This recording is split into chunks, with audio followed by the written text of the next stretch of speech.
but we go along with it? Why is it that we're not screaming evil and oppressive, using strong language like that?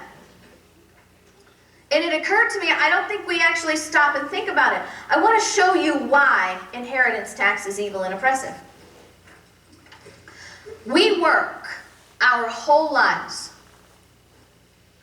to make a better life for our children, don't we?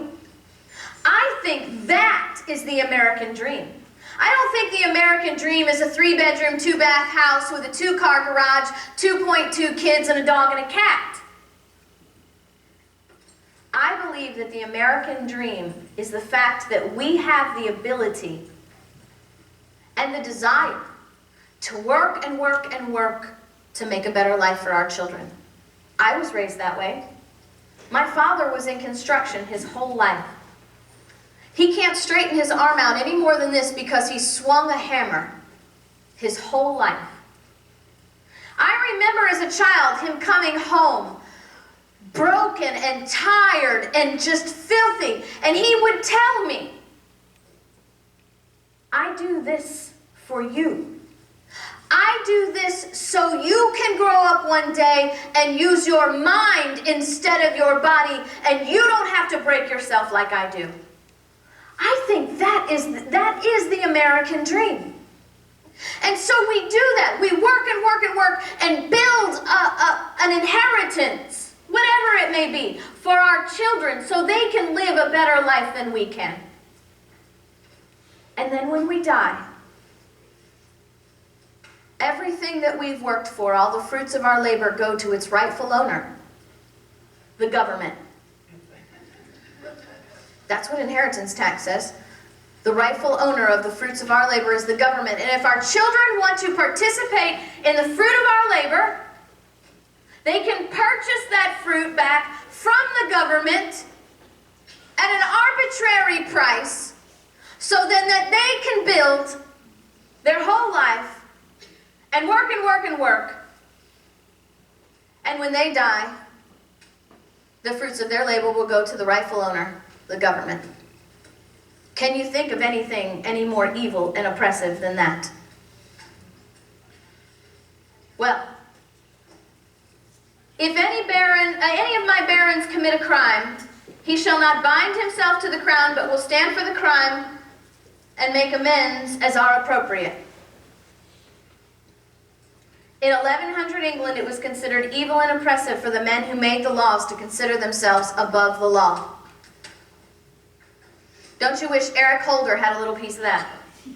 I have almost 10 years' experience in criminal law. I watched the Fast and Furious hearings. I can tell you with a great deal of confidence that if the federal government had the evidence against me that they have against Eric Holder, I would not be getting a finger wagging from Darrell Issa. I would not be submitting to contempt hearings from Congress. I would already be under a federal prison. Period. So all this hand-wringing about what we do about Eric Holder, and why should, I've seen petitions from our congressman to demand that he resign. Do you know, all my years as a prosecutor, I never dropped murder charges on anyone because they quit their job.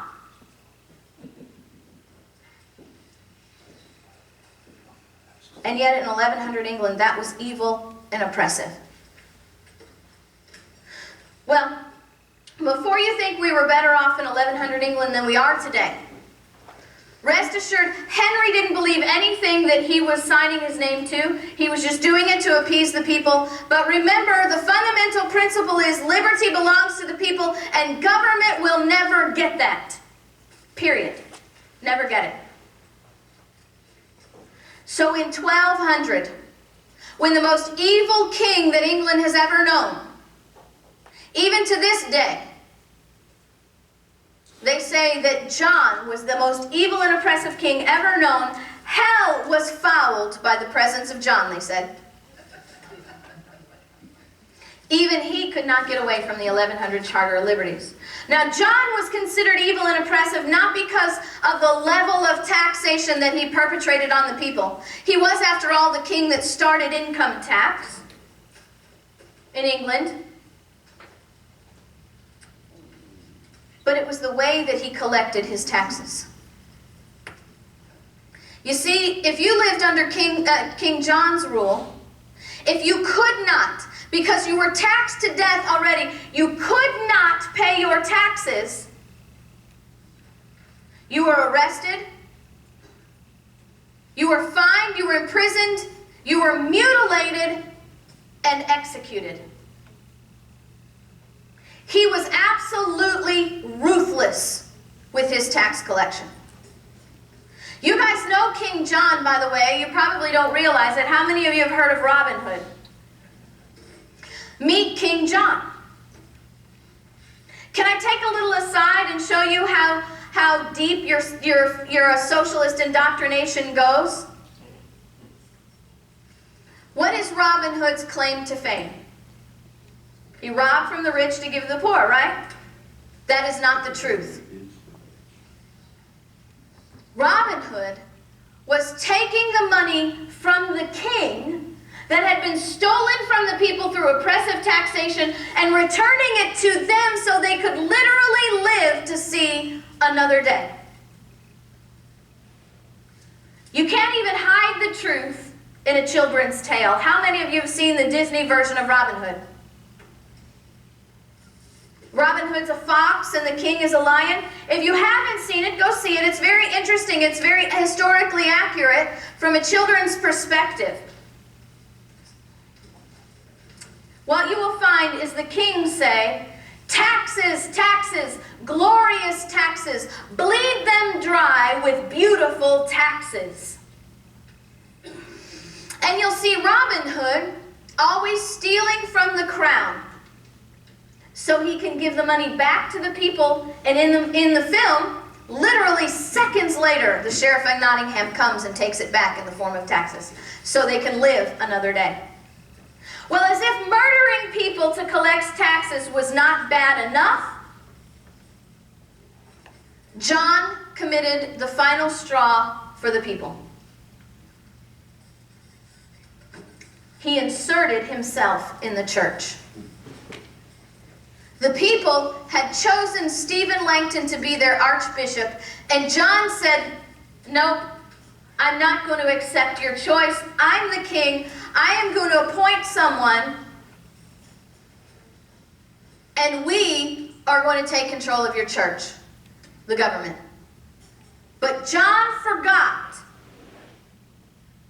that the 1100 Charter of Liberties said in one of its very first decrees that the church will be free from government intrusion.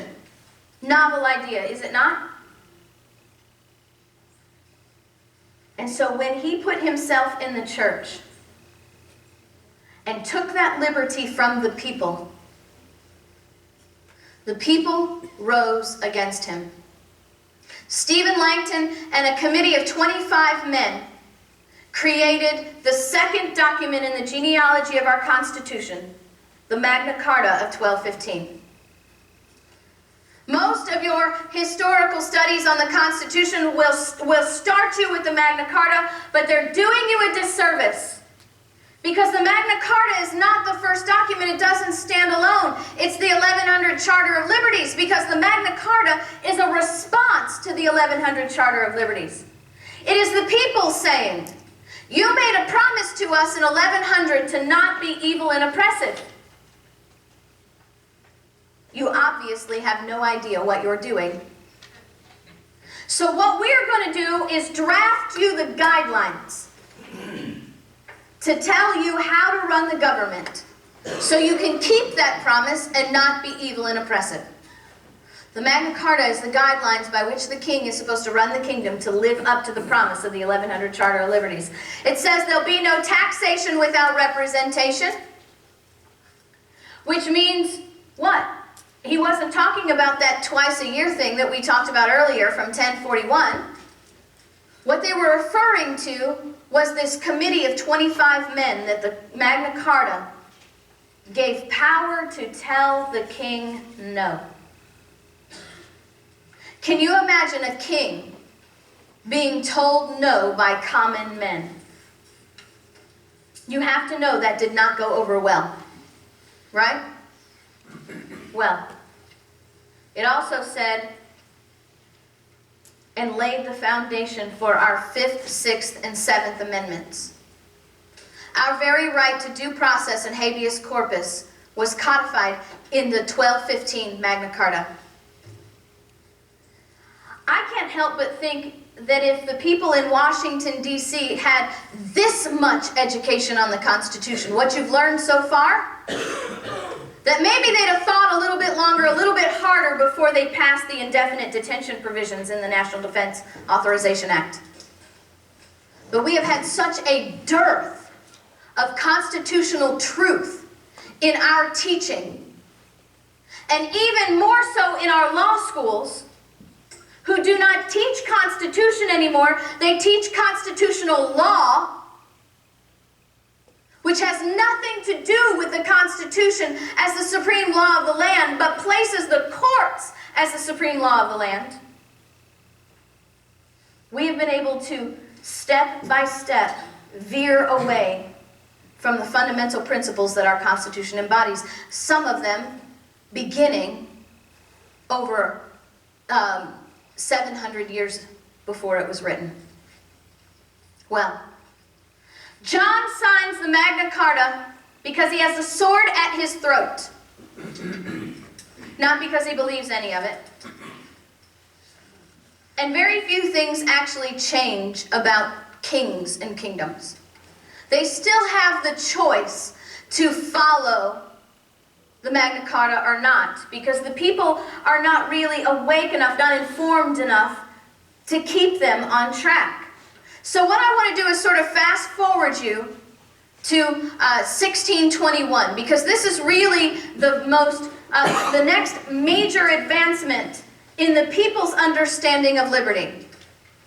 Now you understand we have a very limited amount of time. We don't have time to cover everything that we need to do. That's why I've told you I'm not here to give you everything you need. I am here to give you basic training so that you can go build on your own. 1621, Charles I is now King of England. And he is going the way of every other king before him to be evil and oppressive. Charles is a massive spender. The people of England said he romped about Europe and spent at his every whim and fancy. This is a very tumultuous time for Europe. We're engaged in a whole lot of religious wars. This religion and that religion all battling for power. And Charles was inserting himself in every war he could get his hands on and funneling the people's money into every war. And I sort of let the cat out of the bag. Whose money is it? The people's. And how do kings get the people's money? Through taxes, right? Well, Parliament had had enough. And they flat out told Charles, we're not passing any more taxes. You're done. You have to quit spending. So what do you suppose Charles said? Oh yeah, you're right. My bad. Let's just fix things. No. He dissolved Parliament. He said, I'm king. If you don't want to run this place the way I think it needs to be run, I don't need you. Go home. Now, tyrants, their brains don't work right. There's some kind of logical disconnect when you don't think with a liberty perspective. I don't know what it is. I don't know. Maybe, I don't know. So he's dissolved Parliament in violation of the Magna Carta. But he recognizes that he can't pass a tax because there is no Parliament. Because remember, there's no taxation without representation. But he has to have money, right? So he passes a law and calls it a forced loan. Maybe a mandate. Isn't that what a forced loan sounds like? A mandate? Well, 7 knights refused to pay this tax in disguise. And they were thrown into prison. 5 of them had the courage to petition the court for their right of habeas corpus. You can go online and actually read the court transcripts from this event. It's in Old English, but really, you need to get used to reading Old English. It's not that hard, and you'll get a richer understanding of the foundation of this nation. But basically what it says is this. The judge is addressing the court and says, we have these 5 knights before us who have petitioned the court for their right to habeas corpus, but there is a problem. You see, there are no formal charges against them. Because if you don't have any formal charges, what are you going to have a day in court to be tried on? Well, the judge then reasons before the court and comes to this conclusion. He says the only thing this court can conclude is that the crimes that these men have committed are so egregious, so heinous, and such a threat to the crown and the people that we cannot inform the people of the nature of their crimes by the way of a formal charge, and therefore they don't deserve their day in court. Many of them died in prison. Because you realize prison wasn't our little socialist experiment that we have today, right? It was disease and dirt floors and starvation. Those men died, but a revolution was born. A revolution in the name of the Petition of Right of 1628, the 3rd document in the genealogy of our Constitution. A document saying you made a promise in 1100 that you would no longer be evil and oppressive. We actually went ahead and set up the guidelines for how to run the government so you won't be evil and oppressive. And the Petition of Right of 1628 is a list of grievances on how the king has broken that promise and violated the provisions. It says there'll be no taxation without representation, regardless of what you call it. Yes, we do have a right to habeas corpus. You cannot quarter soldiers in our homes, and there will be no martial law in time of peace. Now, there's a very interesting provision, something that I find most very important. In the preamble of this Petition of Right of 1628, it's a simple statement, and it is this. Liberty is the inherent possession of men, and not the gift of government. Charles signs the Petition of Right of 1628 because he, like John, has a sword at his throat. He doesn't believe any of it, any more than John did. And he goes about business as usual, okay? Well, the people have had such an enormous awakening that Charles is not allowed to get away with what he's doing. They are watching Charles like a hawk now. And the English people will tell you that they were noticing that Charles was talking out of both sides of his mouth. He was actually professing, remember this is a tumultuous time, religious wars everywhere, professing a loyalty to the Church of England. But the people were starting to see that maybe he was not loyal to the Church of England, but to the church, to the religion of his enemy.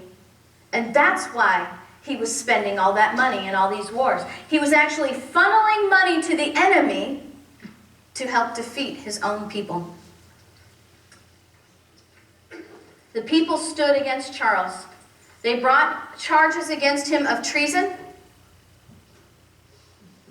He was tried, convicted, and sentenced to death, bringing the 4th document in the genealogy of our Constitution, the Grand Remonstrance of 1641. Now, in his sentence, Charles was granted his final words. And there's a lot of them. You can read them on the internet. Can you imagine a politician being told that he only had one more time to speak?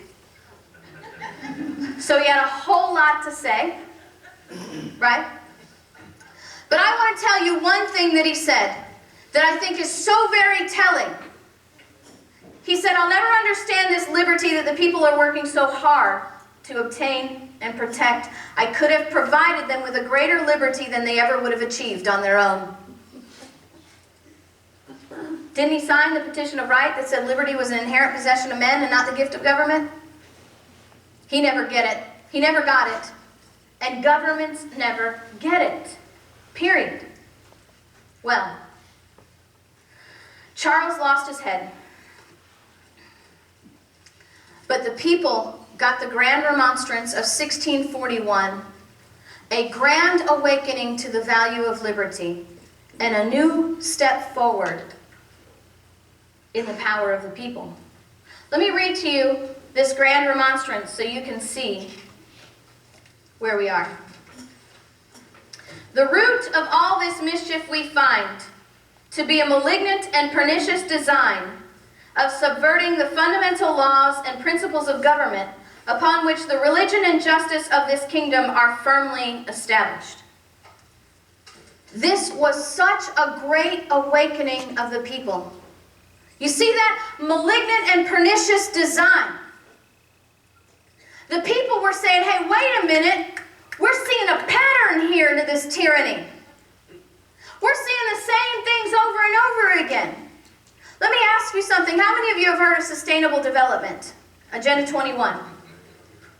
Would you be surprised to know that the United Nations did not invent Agenda 21?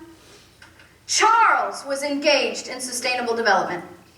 Go read the Grand Remonstrance. What you'll find is that Charles was taking private land from the landowners and creating national forests in the name of preservation.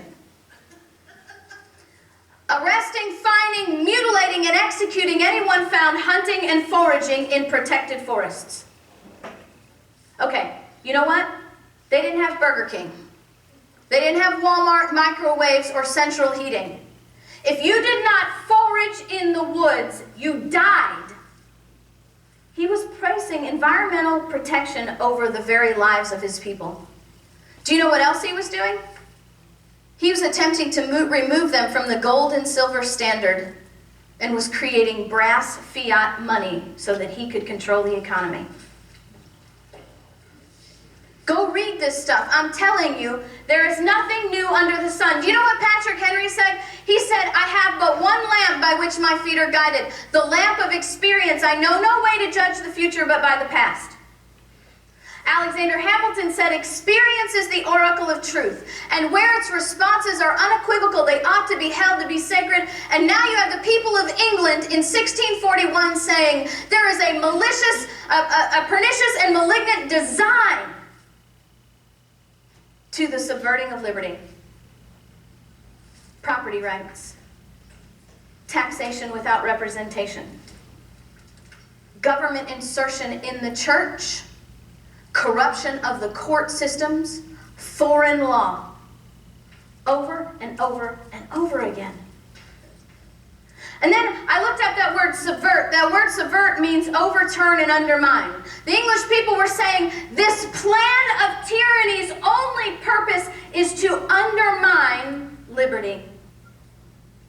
And then I thought as I read, they said these principles of liberty had been firmly established.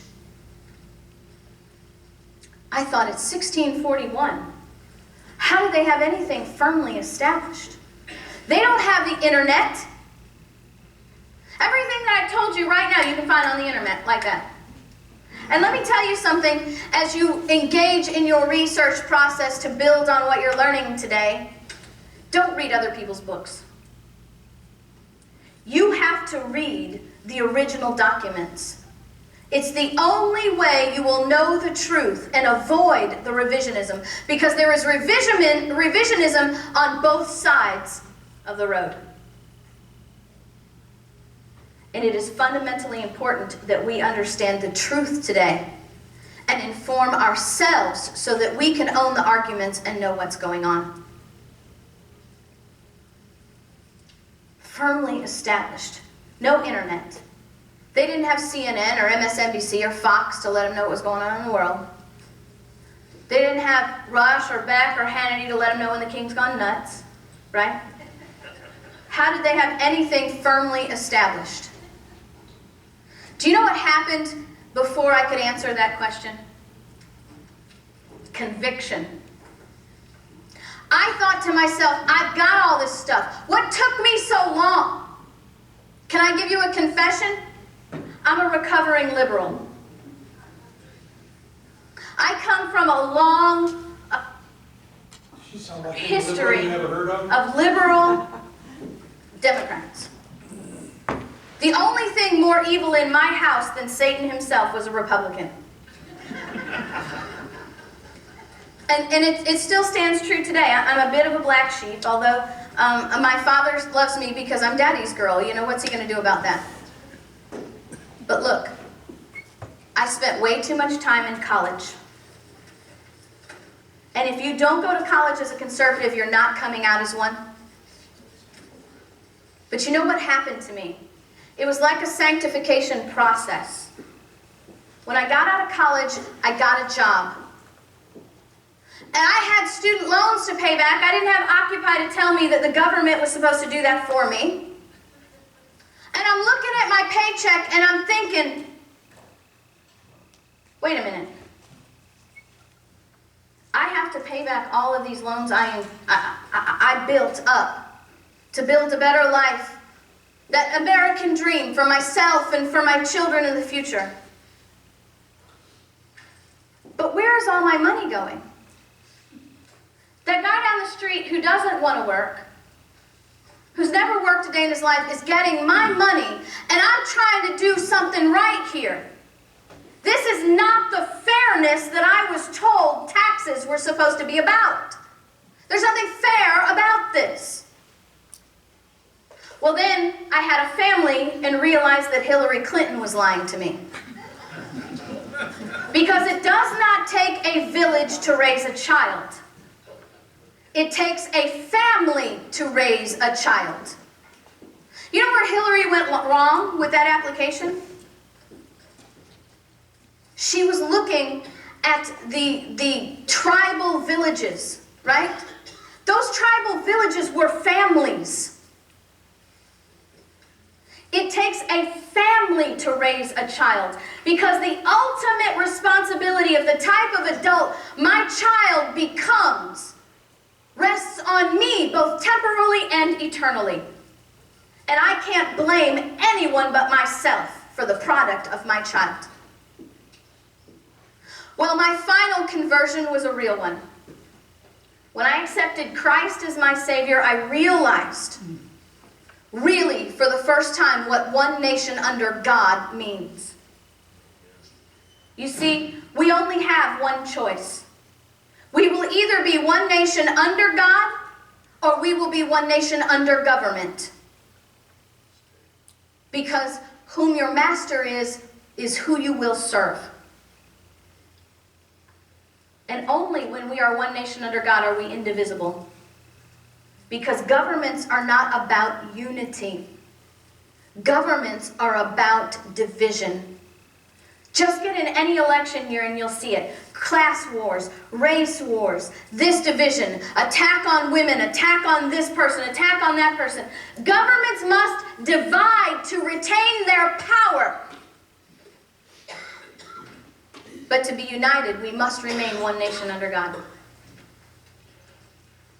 Well, I started thinking, are we so smart, so technologically advanced that we are no longer under control of the malignant and pernicious design, right? I mean, after all, we haven't seen an imposition on our property rights, the government inserting itself in our church, foreign law, corruption of the court system, right? We haven't seen any of those things, have we? Well, I started thinking about what is the key to our today's malignant, pernicious, and design. And if you're an educator, You can probably agree with me here that there's a moment while you were educating that you taught yourself. At least one. Happens to me all the time. And a light bulb went on, and I found the key. Because I not only teach adults, but I teach children. And I always ask the children, who fought in the Revolutionary War? I always get the same answer every time except for one child, one time. And the answer is the Americans and the British. Problem is there were no Americans in our Revolutionary War.